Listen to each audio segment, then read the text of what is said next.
আমি আরো সজাগ থাকি এহরামের ক্ষেত্রে। ওমরা হজ কোনো দিন আমার এহরাম সহ করে ছবি নিতে পারেন। আমি মক্কা গেলে কাউকে জানাই না। মক্কা লোকেরা যদি জানেও যে আমি আসছি, আমি যখন জানি যে আমার ওমরাটা শেষ হয়ে যাবে, তারপরে বলি যে হ্যাঁ তখন পৌঁছিব।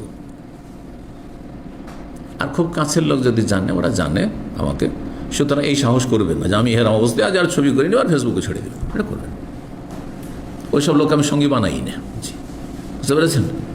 কথা হচ্ছে কিছু আমাদের আবেগী দিনী ভাই রয়েছে, এগুলো মূর্খামি, জাহালাত, বেকুফি, এগুলো কাজ করবেন না। আপনারা ইবাদত প্রকাশ করেছেন কেন? এক শ্রেণীর লোকেরা আমাদের এখান থেকে যাচ্ছে ওমরার সফরে যাচ্ছি, আমাদের জন্য দোয়া করবেন। আরে ভাই, এটা তরিকা হলো? অহংকার প্রকাশ করা যে আমি ওমরাই যাচ্ছি। হ্যাঁ, কত সিনিয়র হয়েছে। আর তারপরে গিয়ে আবার এহরাম করে মিকাতে ও আর একটা ছবি ছেড়ে দিল। আর তারপরে গিয়ে আপনার মক্কা গিয়ে ছবি কাবার চারে দিয়ে লাইভ দিচ্ছে।